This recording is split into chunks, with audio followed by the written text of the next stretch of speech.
Hey everyone, Sarah Peck here, and this is the Startup Pregnant Podcast.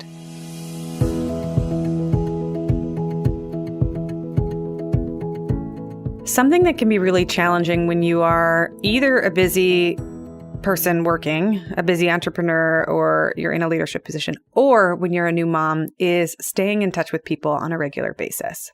And I wanted to talk today about a gratitude practice that I have that helps when I'm feeling the worst, and it helps me stay in touch with people. So I can't wait to share it with you.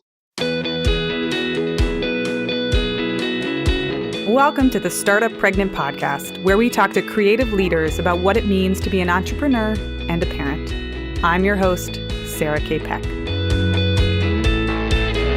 Before we get started today, I want to tell you all about the mastermind that we're putting together for the Startup Pregnant community.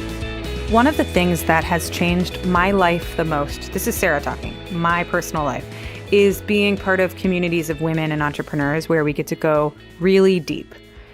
People who hold me accountable, that laugh with me when things go crazy wrong, that cheer on my successes, that feel how painful it is when things don't work, and know how much time and energy it takes to really, really make beautiful work in the world.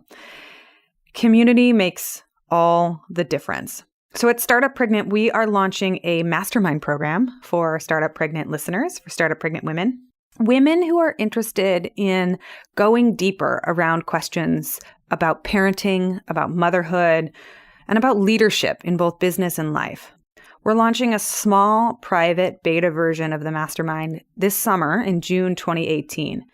And if you would like to apply to join the mastermind, go to startuppregnant.com/mastermind so that you can get on the list. And when you put your name on the list, I will send you more details about how the program works and what we're looking for and how to apply. So that link again is startuppregnant.com on our website /mastermind. You can also find it in our main navigation. So go put your name on the list so that you can get more details and apply if this is something that sounds right for you.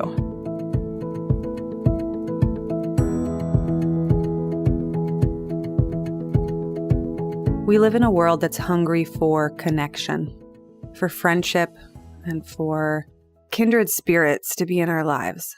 And the confluence of being really busy and having businesses that expand and take up space and being parents, which is a thankless and also never-ending job, is that it can be really hard to stay in touch with people and to prioritize friendship.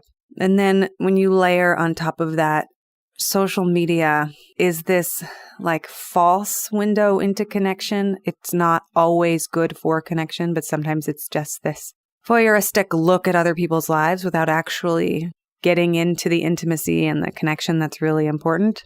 It can end up that you're in this really strange place where you feel like you're in touch with a lot of people, but you're not actually having the sustaining, fulfilling connections that we all crave. As humans, we are born to be connected to each other. We depend on each other and we rely on each other. So today I want to talk about a teeny tiny practice that can be really useful in just turning your day around. I know for me personally, I can definitely have days where I'm way too isolated and I get too into my head and I don't spend enough time with people. And then I make the mistake of going on some form of social media and reading through what everyone else is doing, but never actually making time for true connection. This is like a gratitude practice, but applied to friends. It's like 10 gratitudes, but how to reconnect with other people on a regular basis. And I'll give you the word for word scripts that I use. You can use them because they're not innovative words, but they can be really helpful if you don't know what to say. So one of the things I love to do is if I'm really feeling crappy, and mind you, this doesn't happen immediately. Sometimes I have 2 or 3 crappy days in a row. And then on the 4th day, I'm like, I should have done this. Like I should have just reached out to people. And I try to practice it because like anything you practice, it gets better with practice. You have to exercise not just the muscles in your body, but the relationships and the habits in your brain so that things become second nature. So in the beginning, it might not feel normal, but I can almost pretty much promise you that if you do this 30, 40, 50 times, it starts to become part of you and your process, and it feels a lot easier. The trick here is to be proactive in a really simple way. So instead of using the scroll on Facebook, and I highly recommend, there's a Chrome extension and some other tools called Newsfeed Eradicator for Facebook, and it blocks the newsfeed. I definitely install that from time to time when I'm trying to focus. Reaching out and sending people short messages, whether it's on Facebook or it's by email or it's through a text messaging application or it's on Twitter. Reaching out and sending something as short as a sentence. If you're proactive and you do 10 touches or 10 outreaches, maybe it's 10 a week, maybe it's 1 a day for a week and you just see how it makes you feel. Usually what happens when I tell people this is that they get stuck. Well, what the heck am I going to say to people? Well, don't worry. I'll tell you exactly what to say. And I do guarantee it does get fun. Why does this work? What's really nice is it's nice when other people recognize you. It's really nice when other people make the first move. And it's nice to be acknowledged. It's nice to be noticed. These are all things that make us feel great. So 90% of the time when you reach out to people, they are going to feel good. And you can always gut check and read your message and say, would I enjoy receiving this? And if the answer is yes, then by all means, send away. Here's my first example. This came from a friend of mine who I hadn't talked to her in like 10 years. We fell out of touch and she sent me a text message because we have each other's phone numbers. And she goes, hey, long time no talk. I've been listening to your podcast and I just wanted to say how nice it is to hear your voice. That was it. Just one sentence in a text message. And I swear that made my day. You can do the same thing for your friends. If your friends have blogs or books, or they've posted photos of their kids on social media, or they just moved to a new place, you say, hey, I haven't talked to you in ages, but your kiddos are so adorable and I hope mom life is treating you well. Or, hey, it's been ages since we've chatted, but I wanted to say how glad I am that we're friends and I hope that everything is going all right for you. So one key trick of all of these things is you're not actually making an ask or a request. Sometimes that can be stressful on people, trying to coordinate time or trying to say like, hey, I want to rekindle this friendship and I want it to start right now. And it has to involve lots of scheduling and coordination. That can be sometimes too much or overwhelming for people. It's really nice, though, just to be noticed. So these first little connection points are just breaking the ice. And you're just saying, hey, I noticed something about you and I wanted to say congratulations or how cool or I hope everything is going well. That's it. So in another example, there were 2 college friends of mine that I hadn't talked to in ages, and I love them both. We were all on swim team together. I mean, I've been out of college for a while, which feels strange to say because it's one of those things where you're like, that's not going to happen to me, but of course it happens to you. It's been a decade or more, definitely more, because I went to my 10-year reunion, and I felt weird, and I was making up all these stories in my head, like, they've been friends for years now, and I goofed, and I messed up, and I should have stayed in better touch, and blah, blah, blah. And I had to get out of my own head because those are all stories I'm telling myself. And I reached out to them. And the thing that got me to reach out to them was because they became parents before I did. And we all have little boys. And I wanted advice. I was like, so how do you do it? So this is the second kind of script or tool that can work really well when you're making contact with somebody else. And it's asking for specific advice. And note that I said specific because I think asking for just like carte blanche advice about something way too general can be like, it's harder to answer. If somebody, emailed you and said, hey, I want your philosophy on the future of media, you'd be like, whoa, that might be a hard question to answer, unless that's exactly what the person does for a living. But you can ask shorter questions about really specific advice. Here's an example. Like what I did, this happened right after I gave birth. I realized I had a tremendous number of questions and I was super struggling.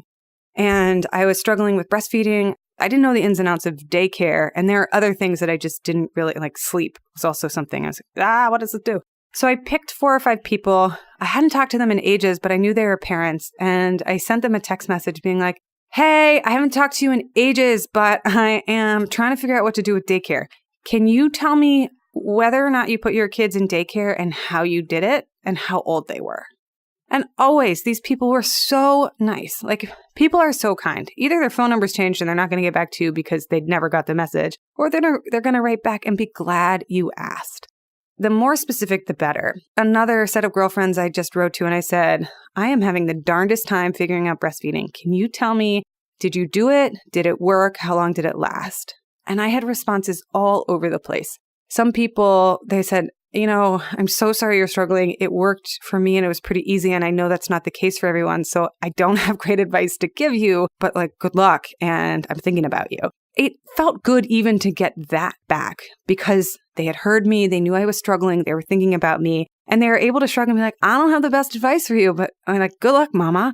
And then another friend texted me and said, oh, Lordy, I made it 3 months with the first and 1 month with the second, and it was the hardest thing I'd ever done in the world. And I got this whole range of responses, and just hearing these stories made me feel less insane, really less crazy. So that point of contact, me reaching out, led to so much more. And it wasn't an extended conversation for days and days and days. It was just the occasional text message. The trick is to be really specific. People generally like connection, and they like being useful. With the exception of people who are hyper busy and overwhelmed, in which case they may have an autoresponder on or a filter that's just like, I can't help you right now, or let me send you this link or this book. I don't have a lot of advice, but this book helped is a great strategy for super busy people if you get too many inbound requests. But people love connection and they love being useful. So if you ask them a specific question about their lives or something that you know that they might know about, it's so much better than a like on Facebook or retweet on Twitter, which isn't actually connection. So some caveats here. Let me just add some boundaries. I know from personal experience that when people message me, if you use the phrase, pick my brain, or your response is just open-ended, or you want to chat about everything and anything, I end up feeling lost and overwhelmed. And my reaction is, I can't. Just my panic reaction goes in because I don't know if I have time to devote to everything I want to do.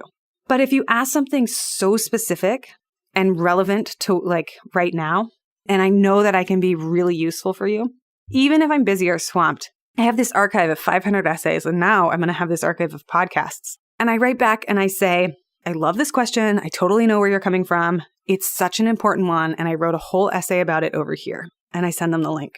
And I say, I hope that's helpful. I also love so-and-so who has a great book on it. They're geniuses. Often when I get questions, I can either refer somebody to someone I know or send them a quick note with my answer. And if I haven't answered it yet, this is a great way to say no. I say, hey, I don't have time to answer this in full right now because my email inbox is exploding, but I'm going to add it to my research folder to write about. And I'd love to write more in a place that doesn't just help you, but helps a lot of people. Thank you so much for sending me the question. And that I do. I save them in my Evernote folder. And then as I'm going through my writing process, I write pieces based on what people have asked me because I know that somebody wants this information and I'm beyond delighted to write about it. And then I also usually save their name in an email. And so even if it takes me 6 months to write about it and then get back to them, I say, hey, I finally wrote that blog post. Here's all the answers I have. It just took me a beat and a half to get back to you because I'm in between toddlers and kids and all of those things. When you reconnect with people on a regular basis, go ahead and use those tools that you love. Just turn them around and give yourself a goal of just making 10 touches this month. People you haven't talked to in a long time. And try one of my scripts. Either the first one, which is just recognizing someone and something they're going through. Hey, I saw your post about blank and wanted to say congrats on the new kids. They're gorgeous, and I hope you're adjusting to mom life well. Or the second one, when you ask somebody a really specific question. For both of them, be honest, be genuine. Make sure that it's coming from a place of wholeheartedness. But if you send someone a question and you say, hey, you seem like a super expert on this, or they don't even have to be experts. They're just friends like all of us. We're all humans. And you say, I am trying to figure out how to get better at calendaring my day. Do you have any strategies you love? You seem really organized. Chances are they'll love geeking out with you. And it's so much easier to start a connection around a specific question or a specific topic. Those are my recommendations for reconnecting with people on a regular basis, especially if you work from home, you're a freelancer, you're an entrepreneur, you're a mom. This can be hard to do. And I find it can be something that I can bake into the kind of frenzy of the day. Like if I'm cooking dinner and I'm waiting 10 minutes for something to boil or stir or simmer and I've got a few minutes, I pop on my phone at 5 p.m. I text a few people. I just tell them that I'm thinking about them. And it comes back. I'm having a hard day a week later and a friend writes back and says, hey, sorry, I was having a rough spot last week, but here's the answer. And I get to maintain contact with people I love or rekindle connections with people that I think are awesome and I haven't talked to in ages. And for me, that is one of the ways that I use social media that actually feels quite good. So hope that helps. And thanks as always for listening. I'll see you on the next episode. All right, everyone, just a reminder that if you want to learn more about the mastermind we're putting together for Startup Pregnant, it's an amazing community support space for women to connect with each other about entrepreneurship and parenting. We're doing the beta round this summer, so you can find out a lot more about the program over on our website, startuppregnant.com/mastermind. Get your name on the list so that I can send you information about it, because we're putting together a small pilot group for a group of women this summer. We would love to have you there. And one more ask, if you are listening to this and you are enjoying all of these episodes, we are looking for more sponsors for the episodes. In particular, we are doing a campaign for listener-backed radio, which means you listening. If you want to contribute $5 or $10 a month because this podcast is meaningful and worth it to you, that actually makes a huge difference for us. We're doing a big campaign right now to keep going with all of our mini episodes, and we can't do it without you. We've got costs to cover and editors to pay for and a whole bunch of things that it takes to make this work. So this has been an experiment, the entire Startup Pregnant project. And if you want to see it keep going and you want it to keep growing, we would love your support. Every dollar helps in these early days, as you know, as a founder and as a business owner and as a mom. So if you've got any spare change and you want to contribute a cup of coffee our way, head to patreon.com/startuppregnant. The link will be in the show notes, as always. And it means a tremendous amount to us to have the support of so many of you already. We're trying to reach our goal to keep the mini episodes going. So go donate a cup of coffee, and thank you in advance from the bottom of my heart, because I love having these conversations and being able to bring this work into the world. Thank you so much for being a listener of the show. A few more things before we end this episode. First, if you know of a woman or a friend that would benefit from this show, send them a link to our website at startuppregnant.com. So many of you have already reached out and shared your stories, what this podcast is doing for you. And for that, I am so grateful. So if you know of somebody that would love to listen in, or you think that these stories would really hit it home for somebody, feel free to send it along. Second, if you've got a story that you need to share or tell, head over to startuppregnant.com and send us a note. We have had so much reader mail already, and your stories mean the world to us. We are proudly listener-sponsored, so if you want to sponsor the show and hear more episodes, head over to our Patreon page, and you can buy us a cup of coffee, or 2 or 3. We'll take many cups of coffee. If you want any of the show notes or links from this particular episode, all of the references and tools and tips that we talk about are always posted on startuppregnant.com. Thanks so much for listening, and I will see you on the next episode.